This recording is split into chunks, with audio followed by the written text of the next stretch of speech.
So leave it at that in a different form. Yeah. Yeah. All right. So is this free to the public? Yes, absolutely free to the public, Jallo, and everybody. We never charge for these type of things. We have a tent. What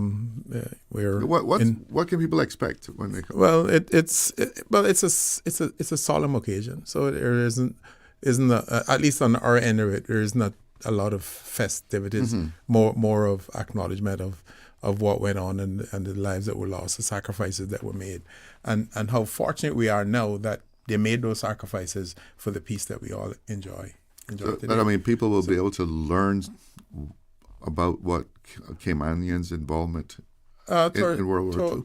To a certain extent, but it's not that type of event where we're loading up with a lot of history. You know, we have quite a few Caymanians here who were part of the veterans in one form or fashion. Either they were members of the Home Guard or they served in the Trinidad Royal Navy Volunteer Reserve. And like Mr. Banks said earlier, there are quite a few who were in the middle of the real war. So it's more of remembering the sacrifices they made in a more solemn setting for the evening. So you will have an address by the governor, the Honorable Premier, and a prayer, like I said, by Mr. Banks. And the Veterans Association president would also give his remarks. So there'll be some recollection of things, but this isn't an opportunity for us to tell the entire history of what went on. It's quite a history, as we will hear as we go on here today. You have any idea of how many veterans that served in World War II are still with us here in Cayman? I don't believe there's any. That's right. I don't think there's any. I think possibly the last one that remained was Elgin Scott. That was actually, Mr. Harry McCoy was in Royal Trinidad Navy, and that was a very important arm of the defense and the aggressive part of it in World War II. No, to my knowledge, I don't think there's any, and even some of the Caymanians that spread amongst the port cities across the U.S., Galveston, Port Arthur, Tampa, you name it. They've left us now. Yeah, I think they've all left us. But luckily, we were able to gather some of their commentary, their narrative. The Cayman Islands, I think, had upwards of probably 10, 12, could even be more than that, prisoners of war in Japan and Germany. The bulk was in Germany. And they were very, very reluctant to talk. But we were able to corral a few of them in here when we first got on the air, really came in. And the archives, National Archives, did a lot of good work in their, I think they call it memory bank, recording, which they were probably maybe in operation maybe 5 years before Radio Cayman came on the scene.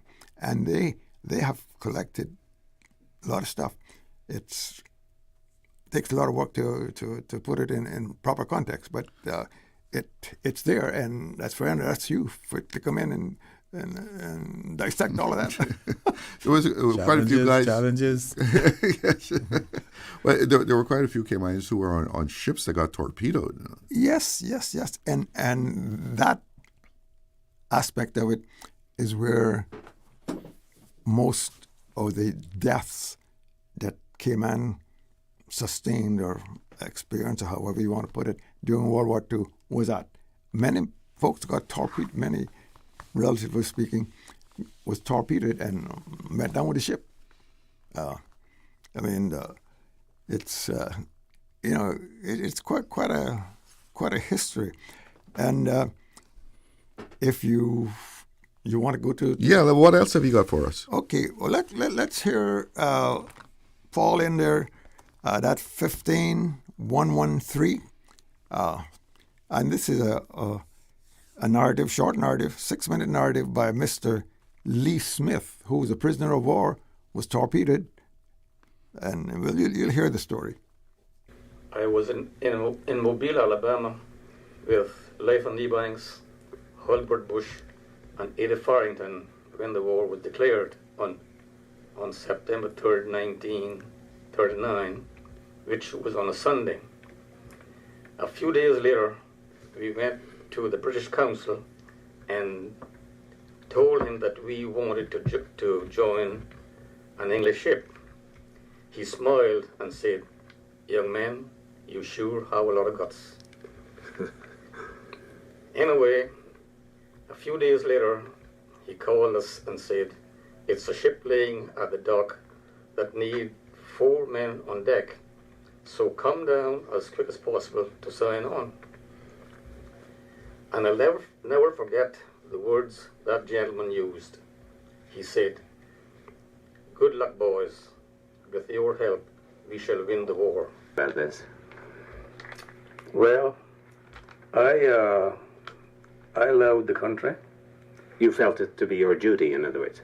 And I needed a job. You were, of course, the merchant navy and imprisoned in Germany in a concentration camp for quite a number of years. What could you relate some of your experiences? What led up to your capture, and how did you endure it? Well, in the 2 years and better that I helped take cargoes to Europe, Asia, Africa, and Australia, I saw many ships go down, and I also saw men in lifeboats. And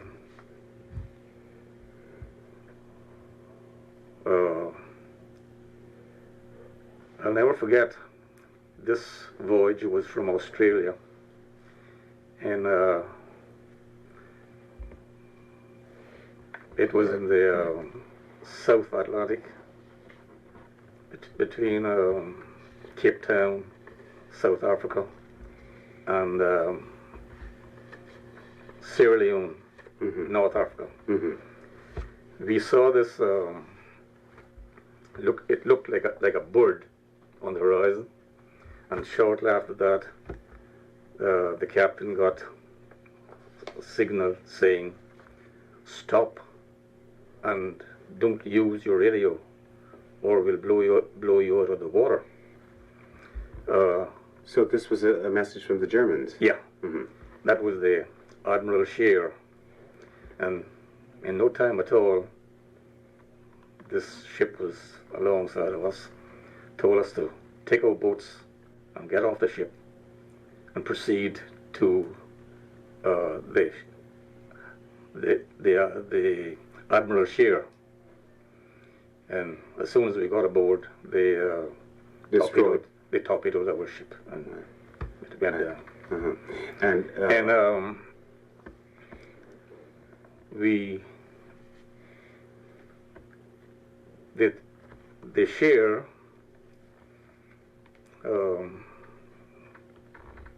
took us aboard a supply ship, and we was on there for 3 weeks.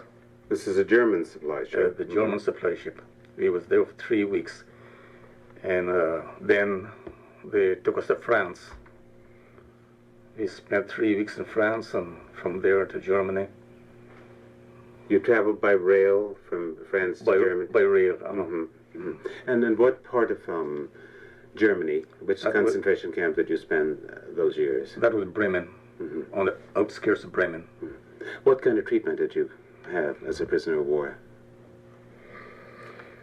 Well, let's put it this way. if you behave yourself, well, then you got pretty good treatment. What I'm trying to say is that men that played Sturman were shot down right before us. What about the deprivations? Were you short of all kinds of things as a prisoner of war, food and other amenities?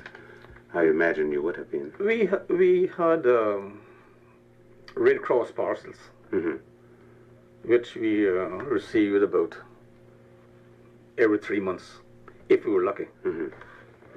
What was the regimen of your daily life in that camp?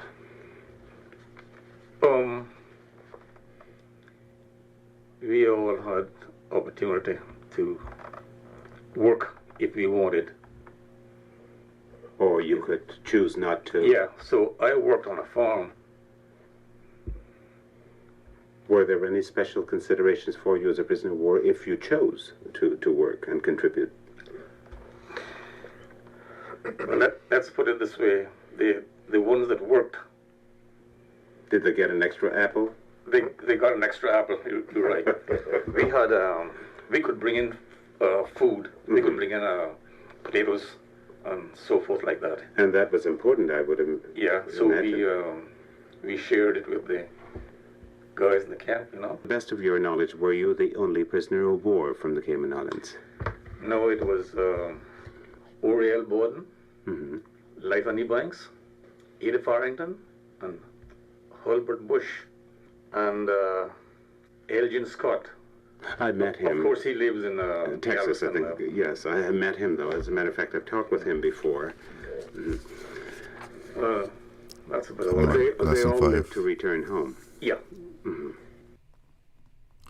And we're hearing about the experience of Caymanians in World War II in a prisoner of war camp in Germany. That's some tough time.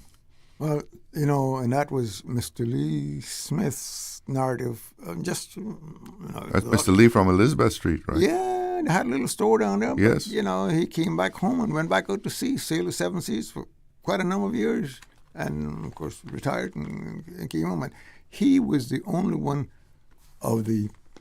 Well, he mentioned also Elgin Scott. I think he mentioned 5 there: Lytton E. Banks, Oriel Borden, Hulbert Bush, and that's Floyd's father, Floyd Bush's father, and Eddie Farrington, which is Ivan Farrington's father, and the other one, I think he mentioned another one, I guess himself. 5. It was Elgin Scott, right? Yeah.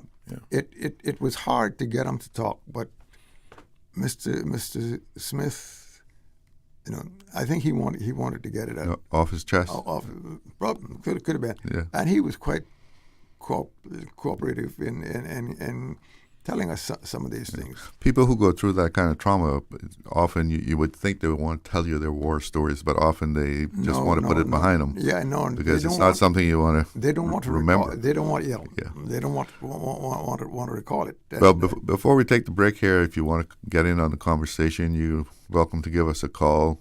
1-800-534-8255. That's a free call. Compliments of Flo. Or you can use the WhatsApp 925-3261. We'll be right back. Looking to transform your space? From custom homes to commercial spaces, we bring your vision to life with precision, quality, and elegance. At Mike's Builders, we make it happen. Mike's Builders turned my dream home into a reality. Their team is professional, efficient, and truly the best in the business. Good communication? Check. Cleanliness? Check. Professionalism? On point. You have to try Mike's Builders for yourself. Call us today at 923-0706. That's 923-0706. Mike's Builders. Let's build a beautiful world together.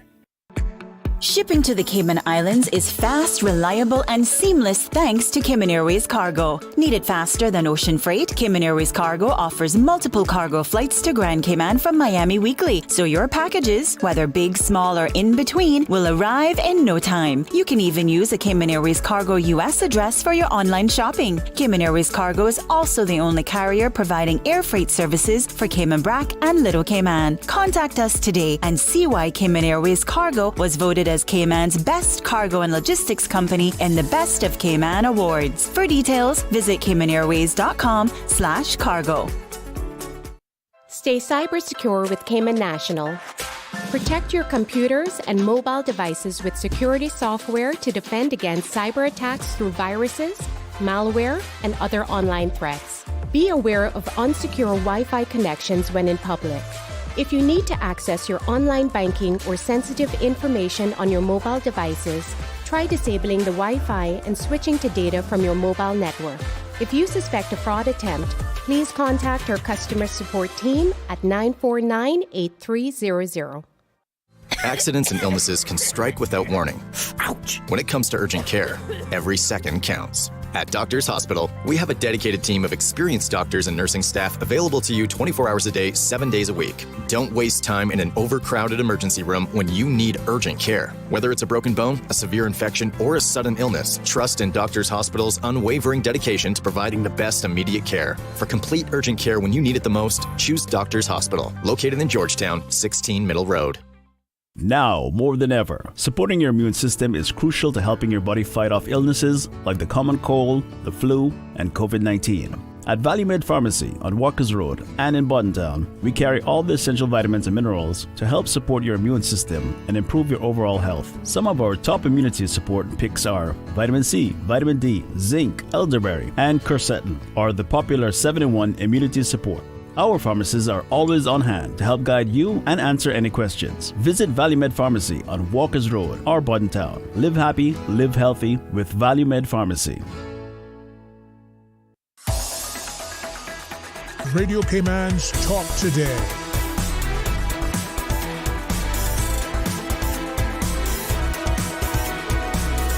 What is on your mind, Cayman? Welcome back to Talk Today. We've been hearing about the 80th anniversary of victory in Europe and what's going to be happening here in Cayman. We've also been hearing some clips of Caymanians who were actually involved in World War II. And the interviewer, of course, that you've been hearing on a lot of these, besides Mr. Banks himself, but the one that just went there, that was Dorin Miller, the one and only. Yes. So that if you're wondering who's doing that interviewing there, the Caymanians who served in World War II, now they all volunteered, right? I mean, it wasn't like they were drafted or anything. The majority of them they volunteered, and that'll come out in some of the cuts that you'll hear. I mean, you take Mr. Dalkeith Bodden. He was working in one of the oil producing countries down there in South America, wasn't Bermuda, not South Venezuela? America. Yeah, some in that chain down there. And he paid his way to Europe or to England to volunteer for the and he served in the Royal Air Force. And is that a sense of duty? Yes. And and sometimes I wonder whether a 20-year-old, because that's basically how old he was, 21, today would have that kind of dedication. We have a caller, so let's go to the phone lines. Good afternoon. Welcome to Talk Today. Good afternoon again, Mr. Charlo. Yes.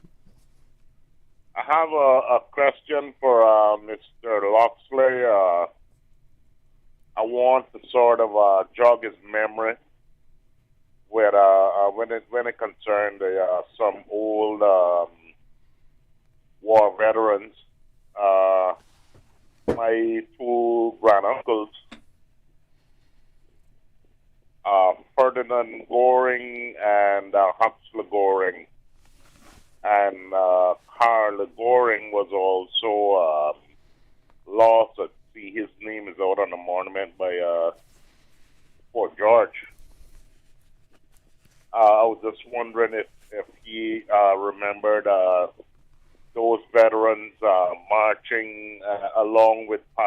Banks, she was from England.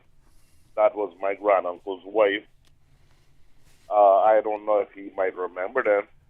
Well, I have memories of the Home Guard, and they were the ones, and we got a little concise story of what the Home Guard, because that they were on home soil, and there was, I guess, 150, 100 or 200 Caymanians in the Home Guard that guarded or beaches and so forth here. So, but yeah, I have memories of that. And Harold Parchment used to drive. They had one truck, lorry they called it, and it really had a zing to it, you know. And every I guess 6, 7, 8, 9-year-old kid was Harold with their hat, singing Harold. You know, there's quite a lot of memories from those eras, and we'll never get around to all of them. But we've got several more actualities that of the guys participating in the Great Fight. So we're going to move on to some of them. Do you have one about the Home Guard? Yes, we got one. We got it here. And let's play that. Let's flow it now. Okay. Thank you for the call. We're going to hear about the Home Guard. Okay, Paul, that's 1625, Home Guard, and that's about a 4-minute cut.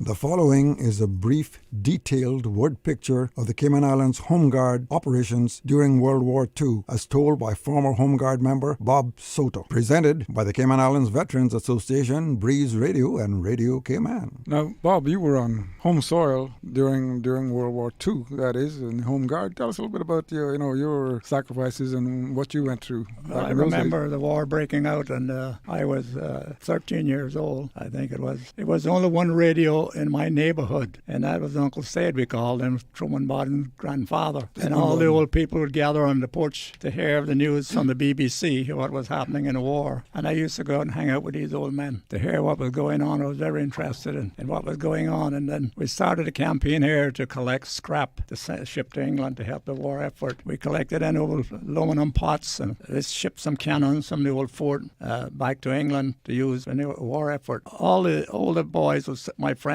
who was older, became of age, and they started going off to the war, to America in the Merchant Marine, or joining the armed forces. Trinidad people went off to join the Royal Navy Reserve, and then they started recruiting for the Home Guard. I was 16 years old, and you had to be 18, but I was 6'1", so I went up there and volunteered. I told them I was 18, because I never had a birth certificate, and they couldn't prove any difference.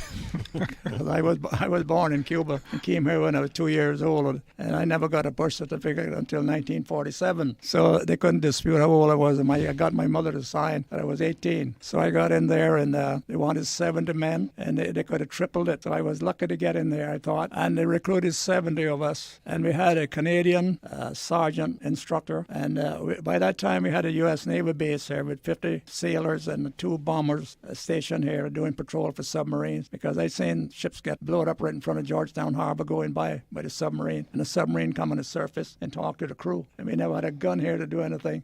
Some of our men went out on the Simboka to pick up the men, bring them in. We went in basic training for 3 months. We had rifles and Sten guns, call them Tommy guns or Sten gun, 30-round magazine. You could cut a coconut tree in 2 with it. We got 2 field artillery pieces, 3-inch guns, and we had a lorry truck that could move them around the island wherever we needed them if it was needed. And we had some gun emplacements in Georgetown where we kept one in the gun emplacement right next to the public school. And across the street we had ammunition dump, or rifle ammunition. I did training in Jamaica with the British Army. I had 2 tours of duty over there over the years, and I took a course in artillery over there. I'd like to have been on the active army or the Air Force to do something more for the country, because Caymanians were patriotic and to the mother country, and I am still that way, even though our culture has changed over the recent years, but it hasn't changed me. I would like to see some of our younger people today step up to the plate. It's a very good thing to do, serve in the military. It taught me a lot, and I had those things that I have been a guide for my life ever since I served. We had stations, Northwest Point, Barkers, North Side, East End, Pedro Bluff, and 2 stations in Georgetown, plus the headquarters, and a central where we called in all the reports from the outer stations. And we would relay everything to the U.S. Navy.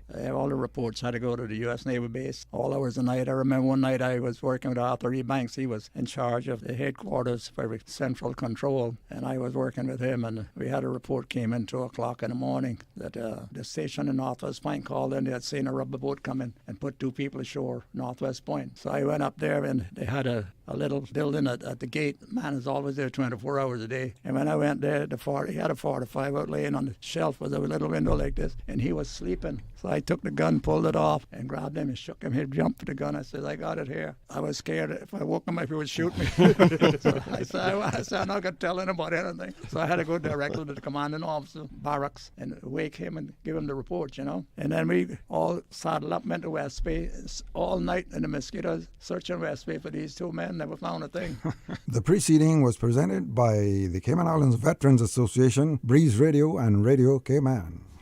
So a lot more going on in Cayman during that time than you might think. Yes, and there's a little footnote or extension to Bob's situation. After the war, Bob went to the States, and he was at the age where they put his name on the draft. Of course, he was sailing, and he got a draft. They sent him a notice to appear at the draft boat such and such time, but he was sailing. He was out to sea.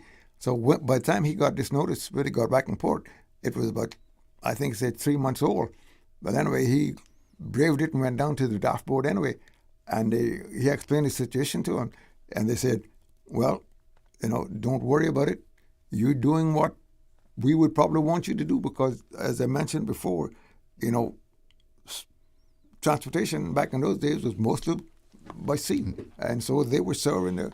But, there were about 250 seafarers registered for the U.S. draft during World War II. But they all had, the designation was as long as they stayed sailing, they were not going to. But there were some who they actually pulled off the ship and put in the Corps. Should we take the break or take a call? We're going to take the break. Caller, stay with us. We'll be right back.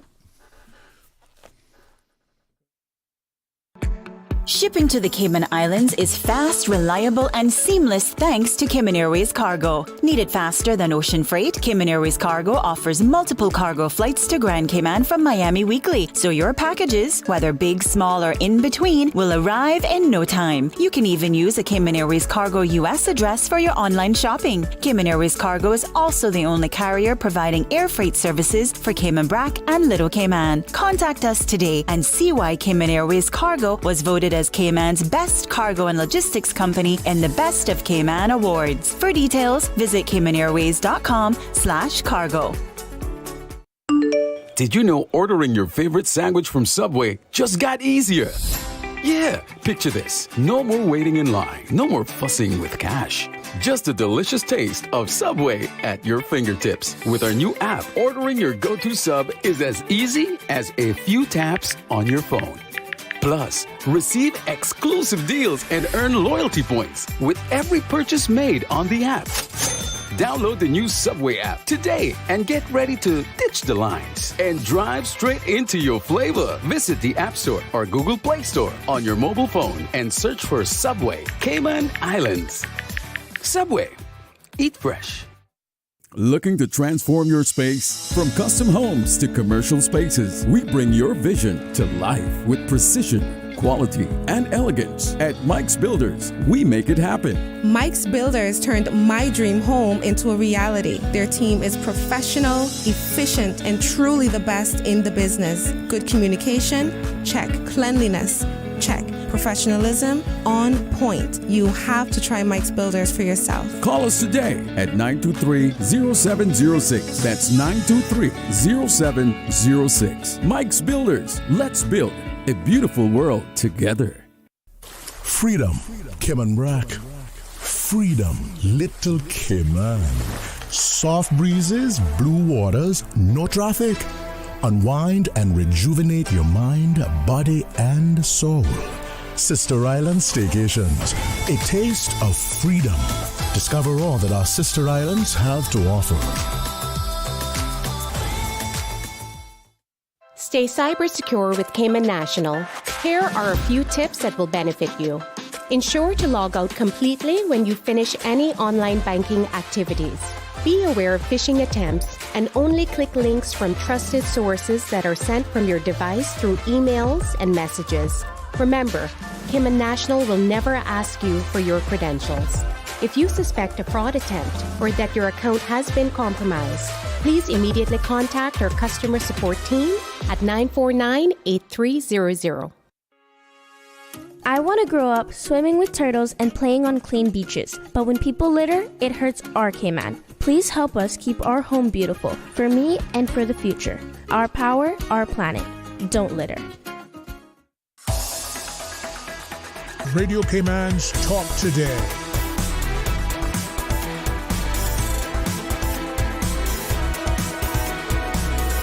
What is on your mind, Cayman? Welcome back to Talk Today. We have a caller in the line. Good afternoon. You're on the air. Good afternoon. This is Ivan Edison. Uh-huh. And I want to know the whole story from time they joined the ship in Mobile till they landed in Cayman on the Simboco in December 45. Okay, Papa told me the whole story. Well, Ivan, you know, yes. that's a long story, but I know you got it. So just give us a few of the highlights, and I'm put it in a nutshell. Yeah, put it in a nutshell in 47 seconds or 77 seconds. but now, and I got to tell you the whole story now, but I won't tell you. That's what they got deliberated. That camp got deliberated the 29th of April 45. Camp Bostel. That's between Hamburg and Bremen. And they went to England. They got home. They got on a stayed there for months. Went to New York. And from New York to Jamaica, to Florida to Jamaica, and they landed here on a Sunday morning, 1945. I can remember that. I was 11 years when the war ended. Okay, and my memory is still good. Also. When he left home, I was 3 years old. He left home in 37, and they joined the ship. After a while, that same ship that got captured up. Yeah, that was in Mobile, Alabama. I remember things before I was 3 years old, before he left home with his dogs and stuff. You remember the name of the ship? The ship was, brag about my memory and walk out saying exactly right.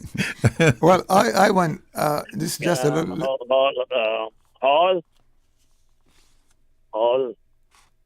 I got to check back over the notes sometime. Yeah, okay.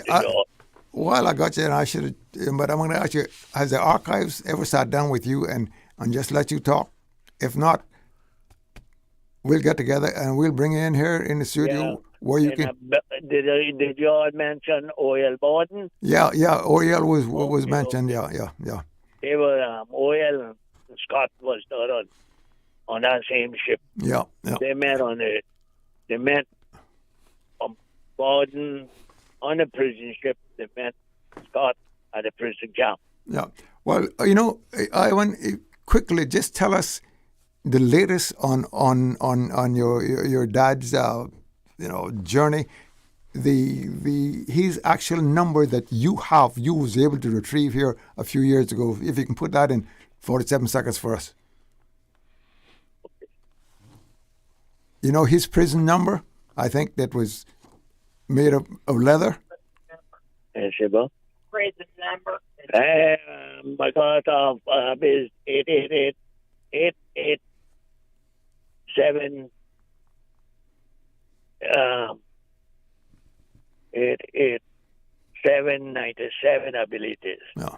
I got it on there. Yeah, and actually... He actually got a chance to work in a shoe factory,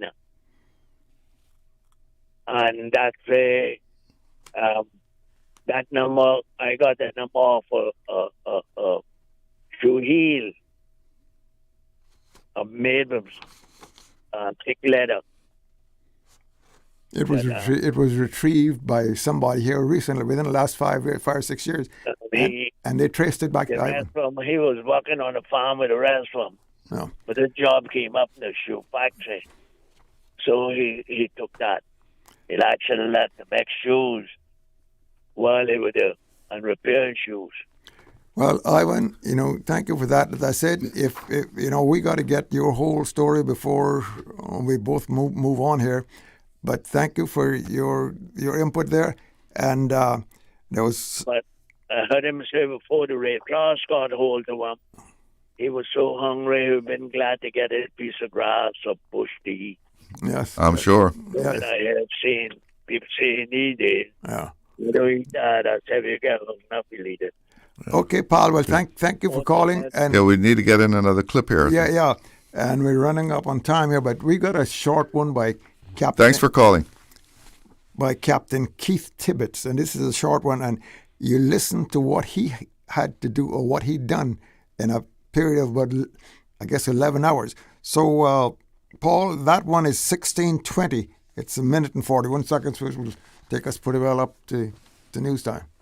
And now, during this period of remembrance of Caymanians and others who served in the British and United States military forces during the great conflicts and in the dangerous periods of preserving the peace, the Cayman Islands Veterans Association presents from the CI Retro's Wattle Vault this short narrative by Captain Keith Tibbets of Cayman Brac, who served under the British military command, his dangerous encounter during the Dunkirk evacuation in the May-June period of 1940.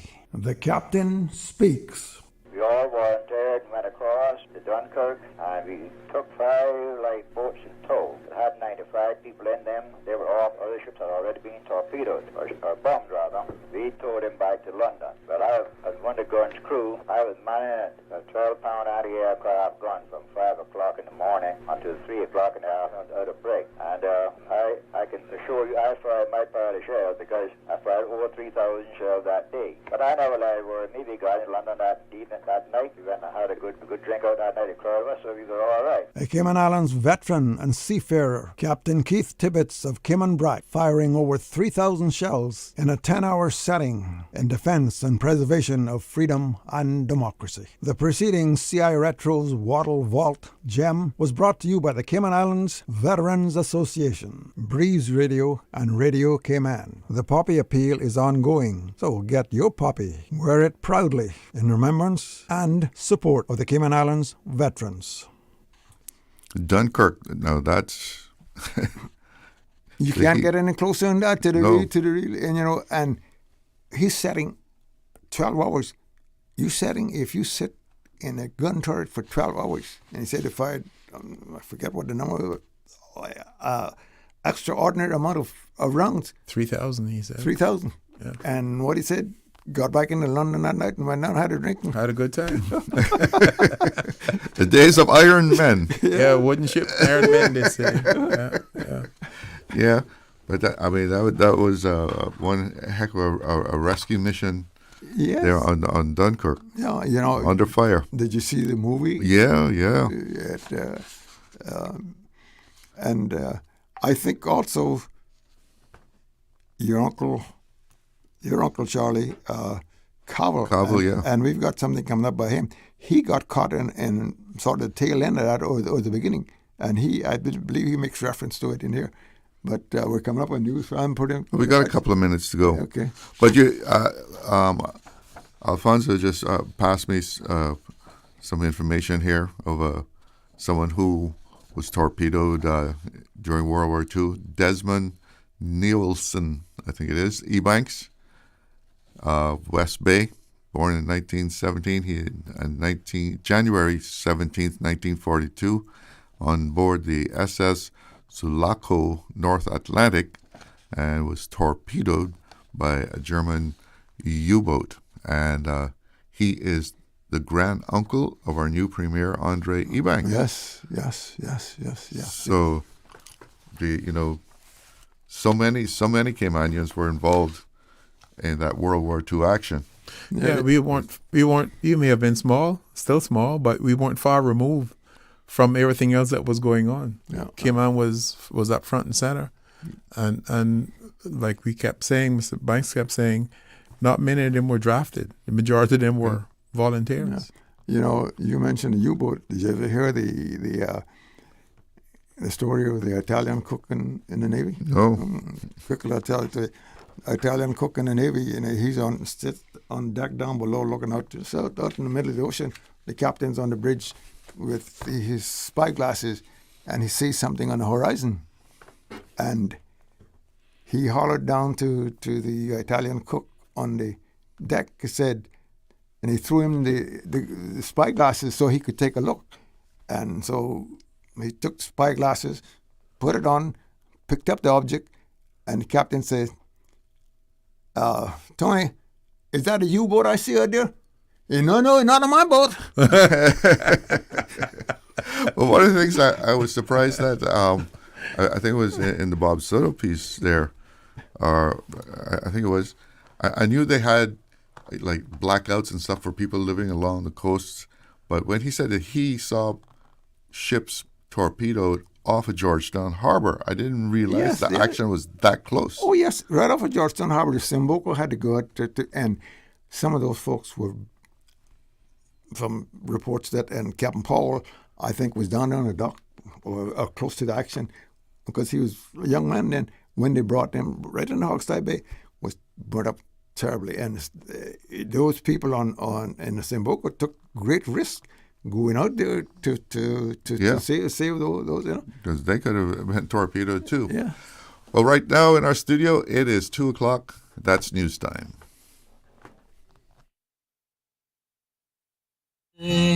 Today. Always and forever. Radio Cayman in the Cayman Islands.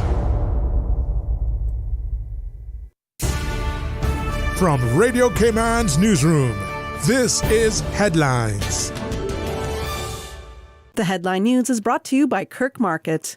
Parliament meets today to select members for the Standing Public Accounts Committee and the Standing Select Committee, which oversees the performance of the Office of the Ombudsman. The Standing Committee and Privileges Committee will also be set up. The proceedings are due to begin just about now. We will be carrying them live on Breeze 105.3 FM.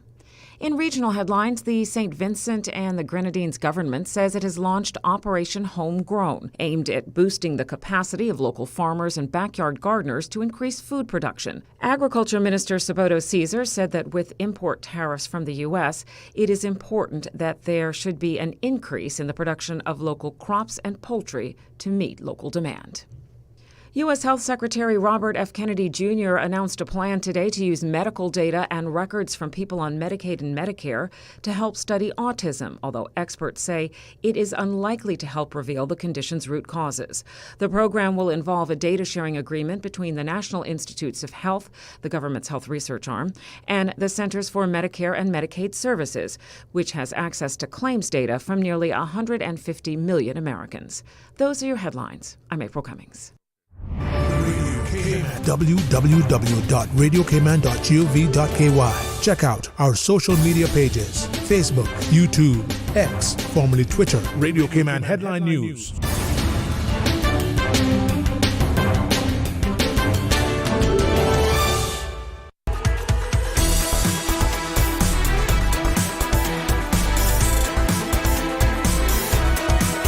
Radio Cayman Talk Today continues.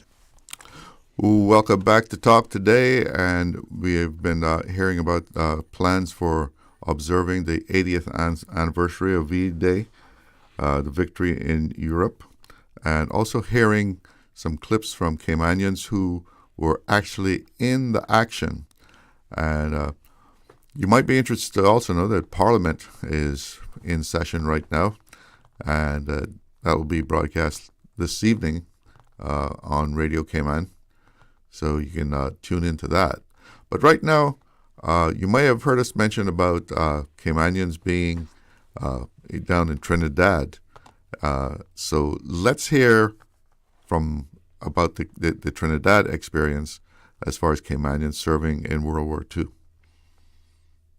And now, from the CI Retro's Wattle Vault, in this period of remembering the sacrifices, dedication, and bravery of our Caymanians who served over the many years under British and United States of America military commands in defense and preservation of freedom and democracy, and the vote.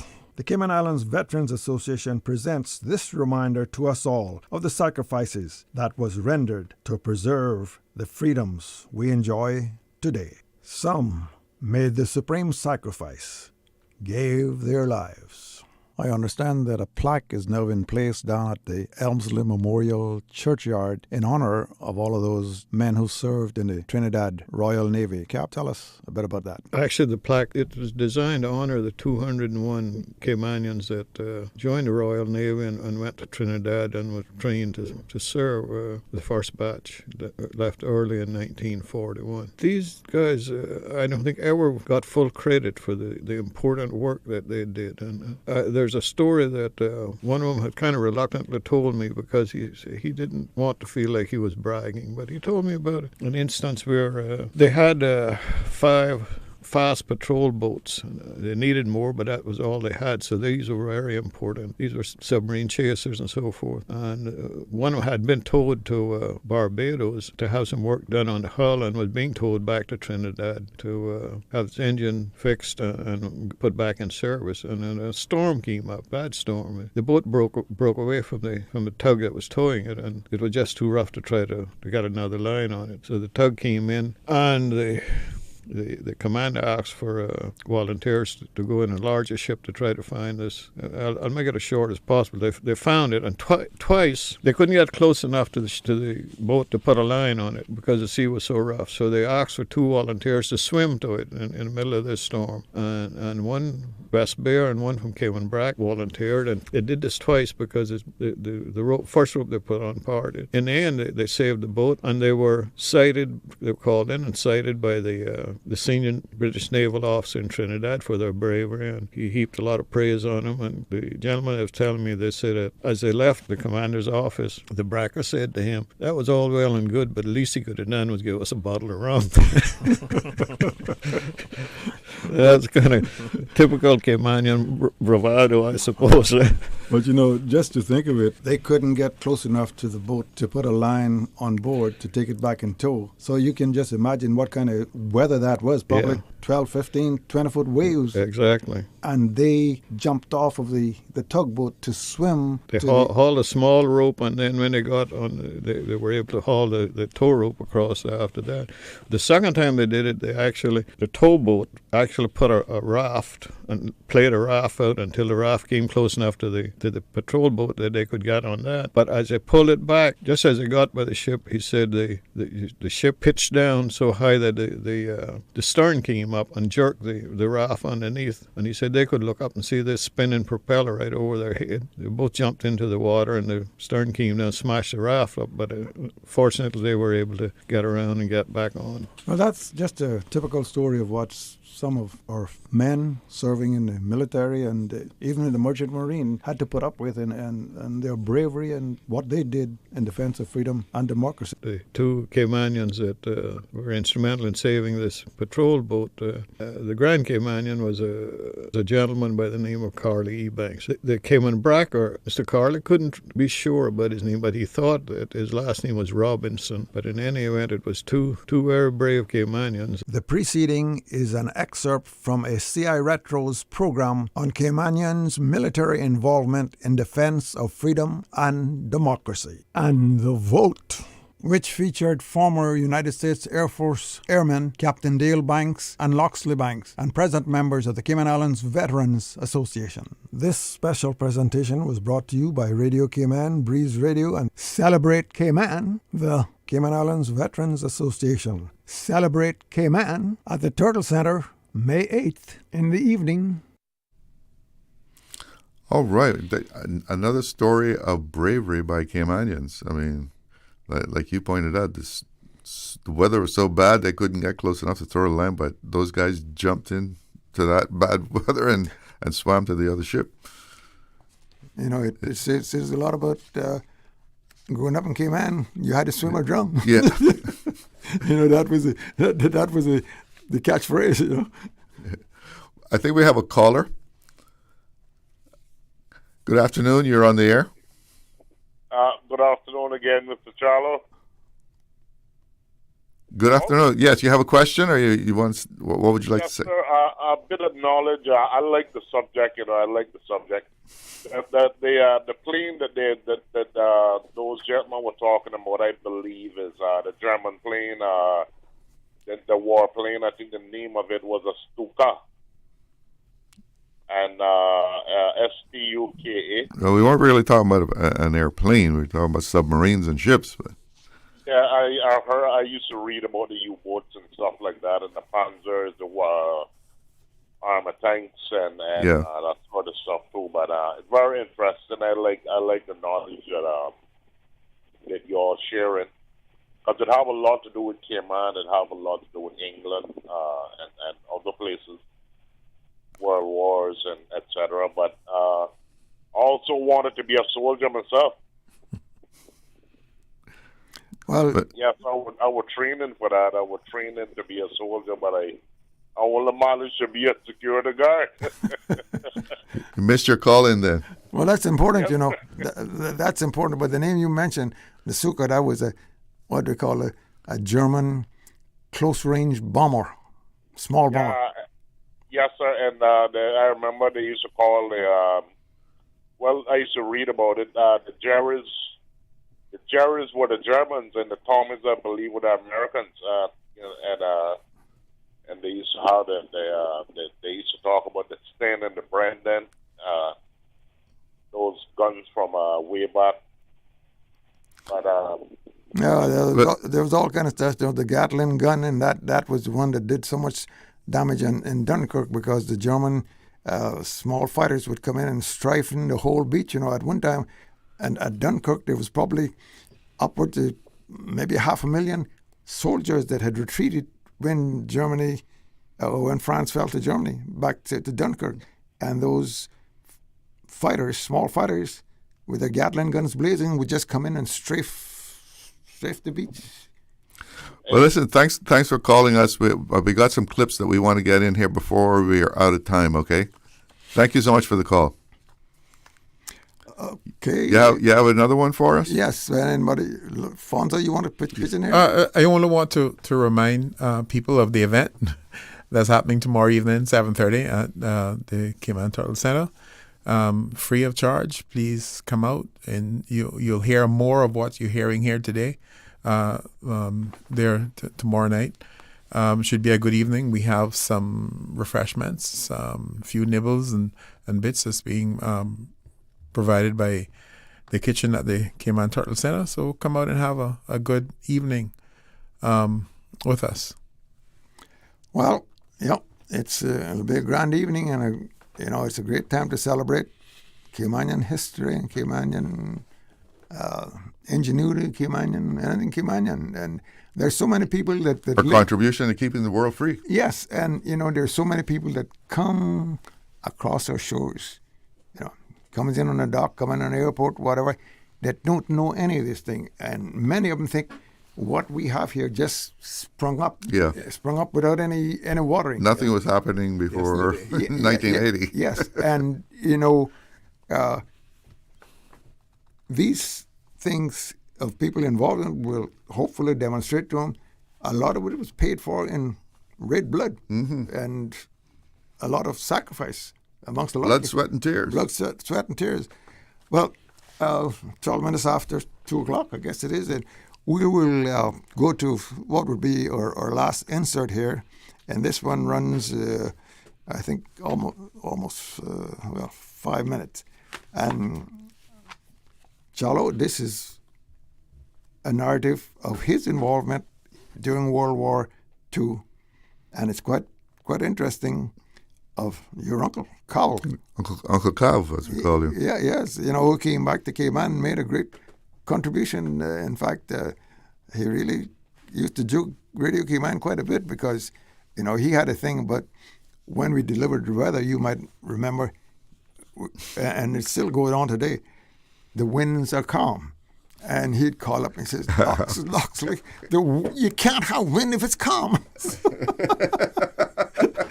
So he's going to call you on a detail. Yes. But anyway, let's go to that cut, Dr. Paul there, and that is, I think, 15644. Uncle Yes, Cobb. I remember when war was declared. Of course, we had been kept informed of the conditions in Europe, and I suppose many of us expected this. And it was very exciting to all of us when we learned that war had been declared by Britain against Germany. As I remember, there was a notice posted on the post office in West Bay saying that His Majesty's government had advised our commissioner here that a state of war existed between his country and Germany. Well, it was a very daunting experience to sail what they used to call the Western Ocean, that's the North Atlantic, in 1940. I mean, the convoys there, you'd start out with a bunch of ships, and by the time you reached Europe, there were just a few of them left. The days were usually calm and peaceful, but as soon as night came on, the submarines would start. That's when the activity began. That's when they started their activity. And you would see ships sinking all around you, tankers blazing on the horizon, and you sort of wondered how long you would last. Well, they sank one ship under me. Fortunately, none of the crew were lost. We all managed to get into the lifeboats, and next day we were picked up by a Norwegian ship, and I guess it heartened us. She was loaded with pit props, the trees, cut on the length that they used to prop up the pits. And it sort of consoled us that she might get torpedoed, but she couldn't sink. So they took us into Greenock, and that was the end of that voyage there. Well, you did remark earlier that you embarked on this whole experience with great gusto. Now, you mentioned the German submarines and actually watching things happen, being under attack. Was there a time throughout your experience that you began to waver in your sort of commitment and determination? No, I don't think so. We just went about our duties as if, every day we did what we had to do and went along. And I never witnessed any fear on those ships. Everybody seemed to be fearless and you well committed to the job at hand. Yeah. And your route, you always plied the North Atlantic at the start of this thing? Yes, mostly in the North Atlantic. My first trip out of Britain really was into the Mediterranean, to Marseille, where we were caught in the air raids. That was just before the fall of France. And actually we evacuated British troops from there who had been chased all across France by the Germans. We loaded them on their equipment, whatever they had, and we took them to Gibraltar. And then from Gibraltar we set out across the Atlantic again to Canada. This would be Halifax, Nova Scotia, I assume, or St. John's, Newfoundland. No, that was Montreal. Because Halifax was, of course, a great staging area for convoys as well, as far as I know, and so was St. John's. I think we made up the convoy in Halifax. Yeah. To come back. Mr. Glidden, how many other people from West Bay, for example, that you know of that participated actively in World War II and in the Cayman Islands generally? You mean in the merchant Navy? Whatever branch they chose to go into. Well, there were many who sailed in the merchant fleet during the war. There was one who sailed with me. I sailed with him, Emerson Powery from West Bay. We sailed together on two ships, and I know quite a few people down there who sailed during the war. Mr. Glidden, have you a comment to make there? Yes, I think the nations have learned some lasting lessons from World War II, in spite of the many small wars which have taken place since the end of World War II. 50 years have gone by without any worldwide world war. And between the First World War and the Second World War, there were only a matter of 20 years. So they seem to be learning something. As time goes on. Yes, which gives us hope for the future. All right, my Uncle Cav. Yes. You know, the more we look at ourselves and really examine Caymanian history, the more amazed at what we as people have done. Yes, it's something that's lacking. You know, we've got lazy on, or we never thought that it really matters. But you know, the old saying say, if you don't know where you came from, you're not going to be able to really plot a good course of where you're going. And hopefully that some of these, all of them, these new government leaders will learn some of this stuff and know that, you know, what we have here, it has to be preserved, but it has to be... And passed on to the younger generation. Yes. We have a caller. Good afternoon. You're on the air with Talk Today. Good afternoon. Welcome back, Charlo. Thank you. Good afternoon to your panel. Thank you so much for your invaluable work. Captain Callan Rich is one of the famous names I heard that took part in a lot of Pacific adventures. Could you elaborate for us? You know that story? Yeah, well, Captain Callan Rich from Cayman Brack, and you know he was a famous captain, and in fact, you know the song that Barefoot and Andy Martin, the old captain, old sea captain, will tell you the story. I mean, you know, we don't have time to go into the whole, but not only Captain Callan Rich. I mean, there were many captains, Captain Carl Bush, and there's some stories with him, and I think it was mentioned this morning, but you know, the Germans came here and recruited him as a pilot and they camouflaged themselves that they were doing some stuff up around Central America, but really what they were after was blowing up Panama Canal. And somehow in the voyage going up to when he got to Panama, the British Admiralty realized a Caymanian on this ship, but they just took him on board just to you know, maybe try to fool people. Well, they pulled him off and sent him back home, and of course they didn't get into the Panama Canal. And there's another story, which is quite funny. He was on another ship, you know, maybe 6-7 months later, and somehow the manifest of these ships got kind of a little bit distorted. They listed him as not CARL, but KARL. Very German.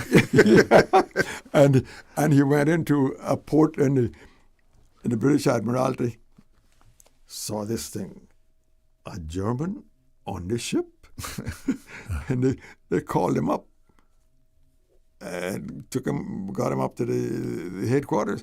And when he walked into the office, he said, "Well, I don't think he's German." But you know, there's some of these kind of quick things that Captain Paul kind of related to me, because Captain Paul was, I think, he's Captain Carl's nephew or grandnephew or something, you know. And we have to take a break. We'll be right back. Looking to transform your space? From custom homes to commercial spaces, we bring your vision to life with precision, quality, and elegance. At Mike's Builders, we make it happen. Mike's Builders turned my dream home into a reality. Their team is professional, efficient, and truly the best in the business. Good communication? Check. Cleanliness? Check. Professionalism? On point. You have to try Mike's Builders for yourself. Call us today at 923-0706. That's 923-0706. Mike's Builders. Let's build a beautiful world together. Subway and Oreo has changed the dessert game. Introducing the Oreo Footlong Cookie, a full 12 inches of chocolatey, creamy goodness. It's big, it's bold, and it's here for a limited time. Perfect for sharing or not. We won't judge. Want it fast? Order ahead with the Subway Cayman Islands app for quick pickup and earn loyalty points. Or get it delivered straight to your door with Bento and Let's Eat. Don't wait. Treat yourself today. The Oreo footlong cookie is calling your name. Subway. Eat fresh. Snack sweet. Shipping to the Cayman Islands is fast, reliable, and seamless thanks to Cayman Airways Cargo. Need it faster than ocean freight? Cayman Airways Cargo offers multiple cargo flights to Grand Cayman from Miami weekly, so your packages, whether big, small, or in between, will arrive in no time. You can even use a Cayman Airways Cargo US address for your online shopping. Cayman Airways Cargo is also the only carrier providing air freight services for Cayman Brac and Little Cayman. Contact us today and see why Cayman Airways Cargo was voted as Cayman's best cargo and logistics company in the Best of Cayman Awards. For details, visit CaymanAirways.com/cargo. Stay cyber secure with Cayman National. Here are a few tips that will benefit you. Ensure to log out completely when you finish any online banking activities. Be aware of phishing attempts and only click links from trusted sources that are sent from your device through emails and messages. Remember, Cayman National will never ask you for your credentials. If you suspect a fraud attempt or that your account has been compromised, please immediately contact our customer support team at 949-8300. Did you know that Doctors Hospital provides urgent care services 24 hours a day, 7 days a week? And Doctors Hospital's urgent care physicians have access to the most advanced MRI and CT imaging in the Caribbean, providing reliable diagnostics when you need it most. When you need quality urgent care for an illness or injury, Doctors Hospital is here for you 24/7. Whether it's a migraine, chest or abdominal pain, shortness of breath, broken bones, or another urgent need, Doctors Hospital at the top of Walker's Road. Urgent care right now. Radio Cayman's Talk Today.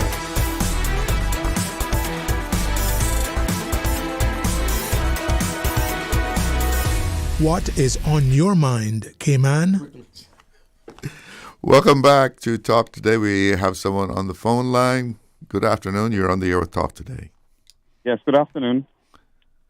Yes, go ahead. Yeah. So I find the topic very interesting in telling the story of the role that Caymanians played in defense of freedom. And one thing kept on buzzing my mind was the Tuskegee Airmen and the fact that their story haven't been fully told. So I'm wondering what did the panel think about the responsibility of the British, because I think the Caymanians who went off on behalf of the British. Mm-hmm. Volunteered. What role do the British have in terms of preserving or even helping to tell the story of the role that not just Cayman but any other I think it used to be the colonies at that time have played in defense of freedom on their behalf.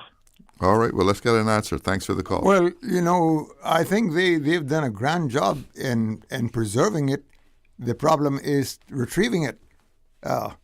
And there have been some, I think when Dr.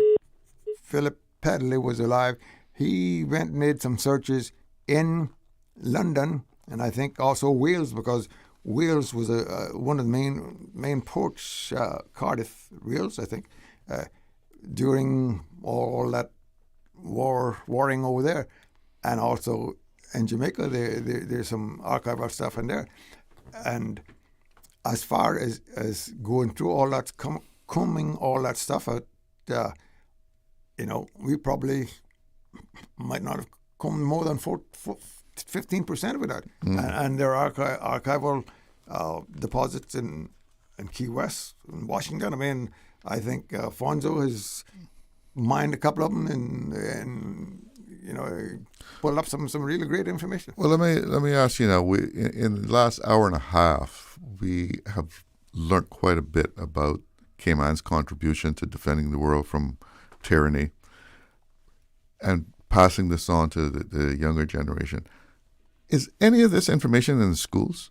None of it is in the schools, I don't know. I think you went to school out here until when? Well, 1963. Okay, what grade was that? Standard 3, Standard 4? Well, I went to Truth Fields, so I think it was okay, fourth grade or fifth grade or something like that. I took the whole course out here. I went up to what we call the Jamaica local exam. We learned about Garibaldi. Now, Garibaldi was a famous Italian general. Mm-hmm. There was, things about him. Lord Nelson, famous British admiral, and things like that. And even today, the amount of Caymanian heritage and historical information is not in the schools. And I think Fonzo might even been present when, was it 10 years ago, 5 years ago, it was one of Dr. Roy Bodden's first publications that was released. A minister from education got up that evening and said, we're going to, because Mr. Bodden has a lot of information that should be inculcated